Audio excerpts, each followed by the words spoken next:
क्योंकि हमारे इस्लाम में ये बोला जाता है कि अगर आप डिवोर्स आपका हो चुका है तो आपके लिए वो लड़की बेसिकली अनलॉफुल हो जाती है और आप उसको उसके बाद पैसे नहीं दे सकते हो। डाइवोर्स जिसका हो जाता है उसको मतलब लोग सही नज़र से भी नहीं देखते हैं, तो उनको नीड रहती है कि हाँ उनका खर्चा मिलना चाहिए उनको, तो ये सही फ़ैसला है। जस्टिस चंद्रचूड़ की बेंच थी जिन्होंने जब फैसला दिया था शाहबानो केस में भी, उन्होंने भी कुरान की कुछ कोट की थी 2 आया। तो आई पर्सनली कंकर विद दैट। ऑल्दो उसके बाद में बहुत ज़्यादा प्रोटेस्ट हुए थे, बहुत ज़्यादा ऑपोजिशन देखा था मुस्लिम एज ए कम्युनिटी ने। एज अ मुस्लिम वुमन मैं इसको नहीं कहती हूँ, ये हमारे रिलीजन में इंटरफेरेंस। ऑलरेडी इस्लाम ने बहुत राइट दे दी है मुस्लिम वुमेंस को, बहुत ज़्यादा।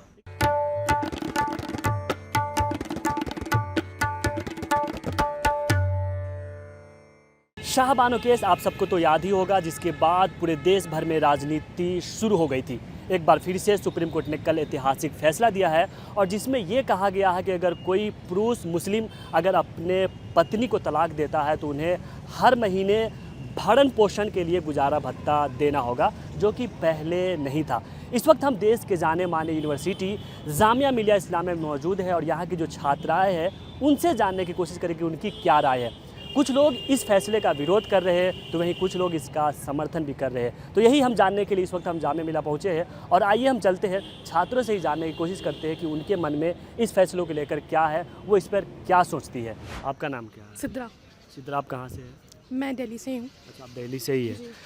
कल सुप्रीम कोर्ट का एक जजमेंट आया जिसमें यह कहा गया है कि पहले क्या होता था कि जो तलाक के बाद जो मुस्लिम वुमेन है उसको गुजारा भत्ता नहीं मिलता था, लेकिन अब कोर्ट ने कहा है कि जो मुस्लिम वुमेन है उसको गुजारा भत्ता मिलनी चाहिए उसको भरण पोषण के लिए।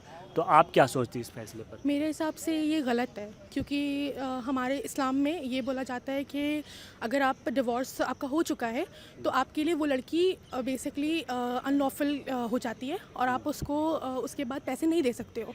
तो ऑफ कोर्स ये तो हमारे आप इस्लाम में मतलब बेसिकली आप रिलीजन में इंटरफेयर कर रहे हो and it is wrong in my opinion.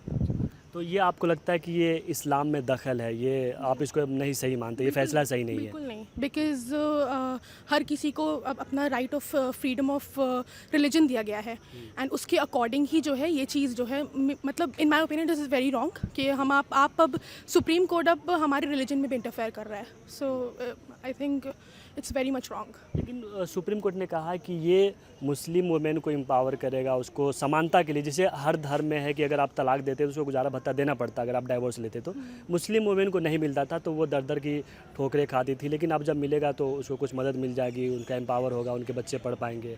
उनका बट जब ये रिलीजन में ही अलाउड नहीं है तो ये एम्पावरमेंट की बात कहाँ से आ रही है? जब शरीयत के अकॉर्डिंग ही ये चीज़ गलत है हमारे लिए और जब हम अपने रिलीजन को फॉलो कर रहे हैं तो how it is right then?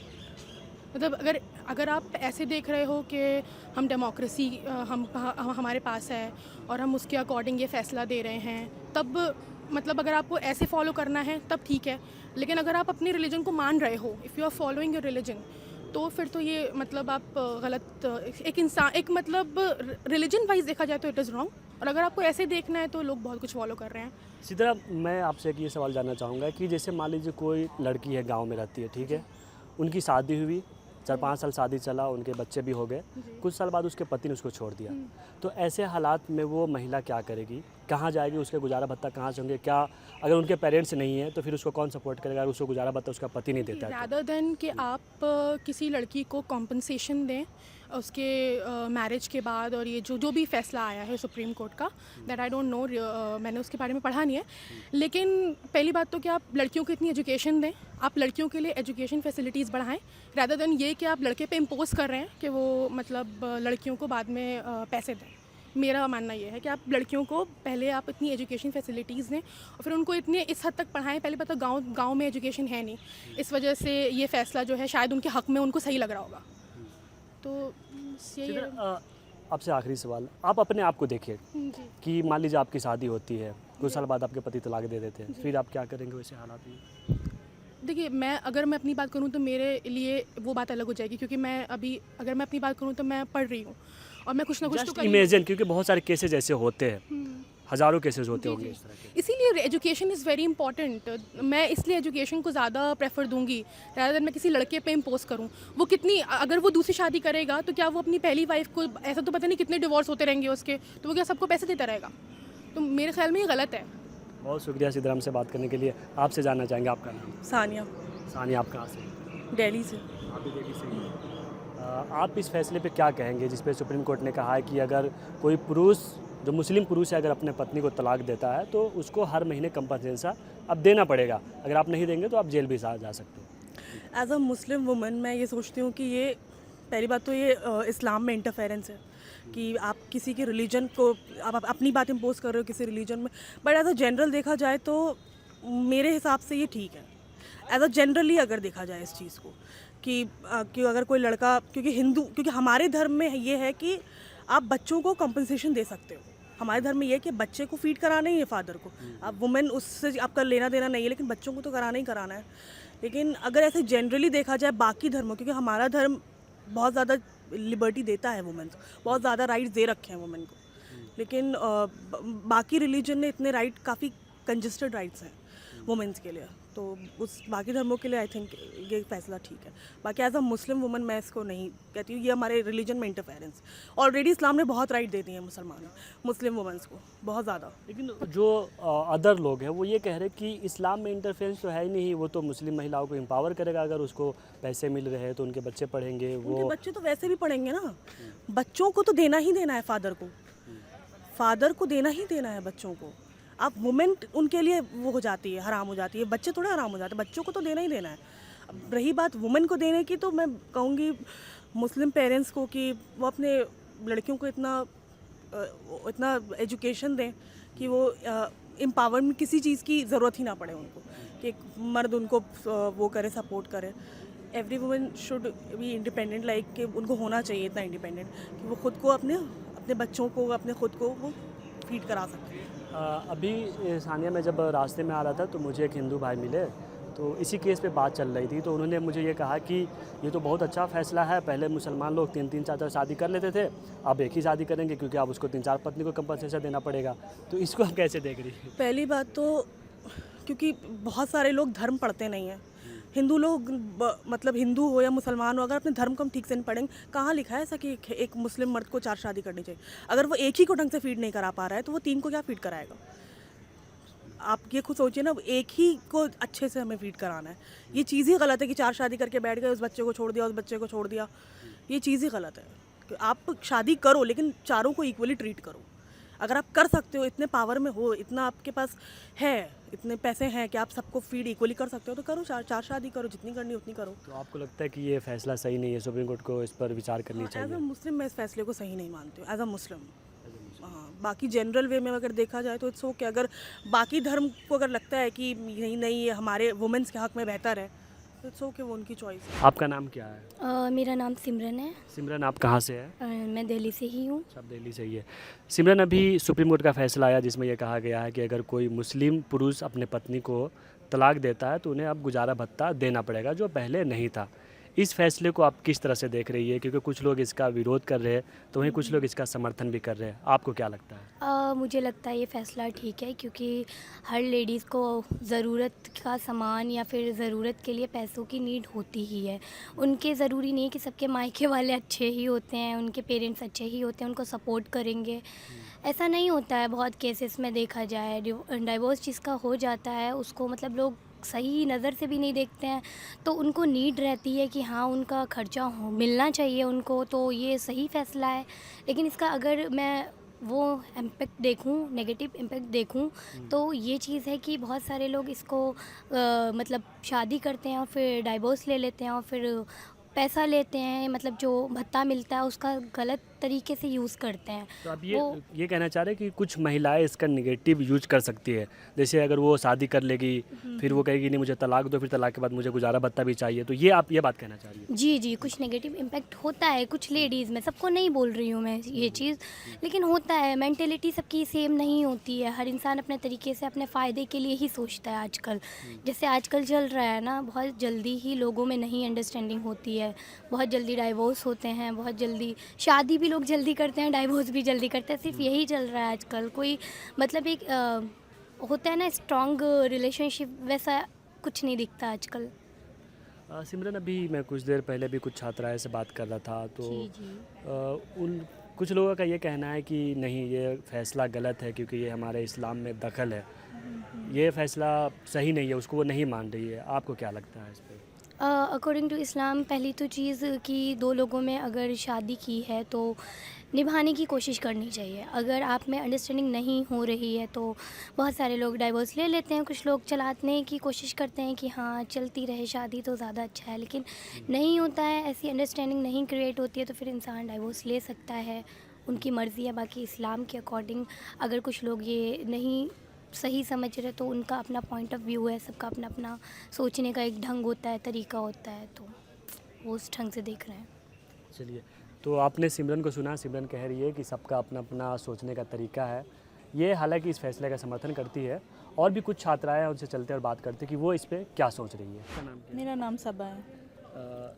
सबा, आपने कल का जो फैसला आया है उसके बारे में आपने सुना होगा कि सुप्रीम कोर्ट ने ये फैसला दिया कि पहले क्या होता था कि जो अगर कोई मुस्लिम पुरुष अपने पत्नी को तलाक देता है तो गुजारा भत्ता नहीं मिलता था, लेकिन अब देना पड़ेगा। तो कुछ लोग इस फैसले का समर्थन भी कर रहे हैं, कुछ लोग विरोध भी कर रहे हैं। आपको क्या लगता है कि आपके हिसाब से क्या ये फैसला सही है या गलत है? आप किस तरह से देखती है, क्योंकि आप जामिया जैसे यूनिवर्सिटी में पढ़ रही है, आप पढ़ी लिखी वुमेन है, तो आप क्या सोचती है इस पर? देखो, एक बहुत लंबी डिबेट है कि क्या मुस्लिम विमेन को मेंटेनेंस और एलिमनी मिलनी चाहिए या नहीं। तो हम सबको मालूम है शाहबानो केस में जो भी जजमेंट सुप्रीम कोर्ट ने दिया था, और जो कि नल एंड वॉइड भी हो गया था बाद में, जो 1986 में एक्ट आया था, Muslim women's protection act.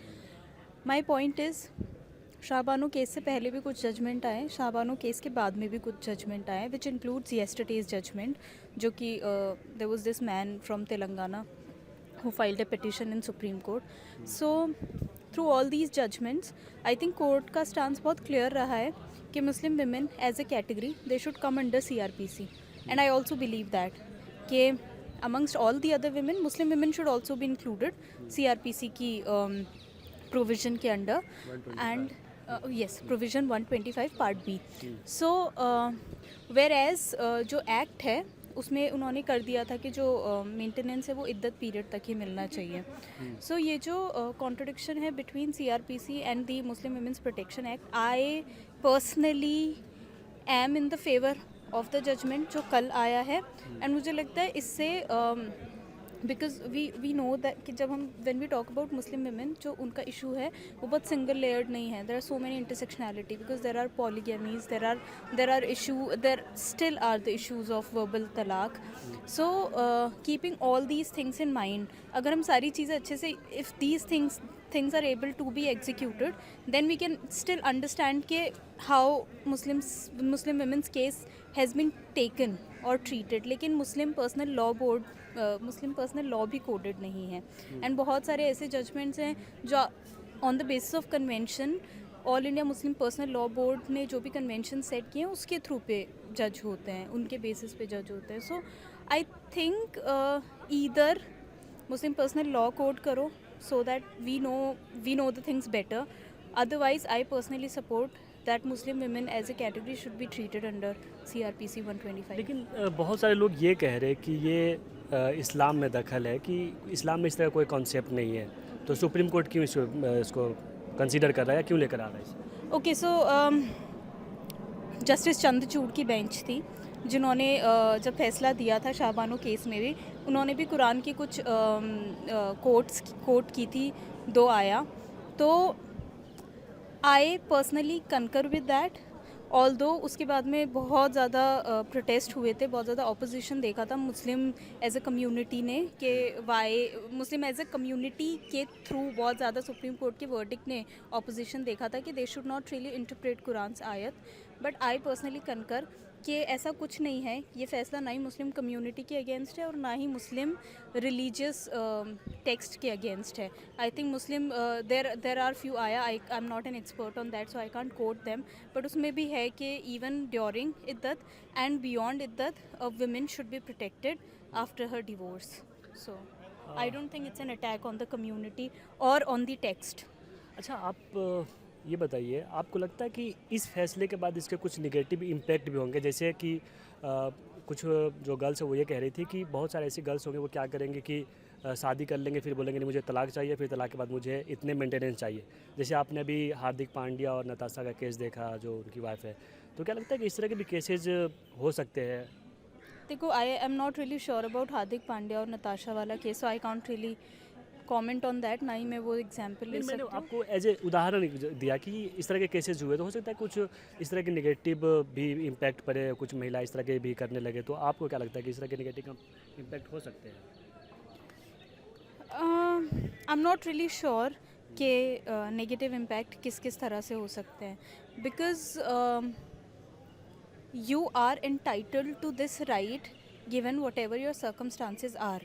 There ये stand alone नहीं है verdict, इस verdict में है in case you're not able to fulfill your own expenditure, in case there is no relative who can take care of you. Oh, although this was in the act, not in the verdict, but still you only can seek for maintenance if you yourself are not able to fulfill your own business.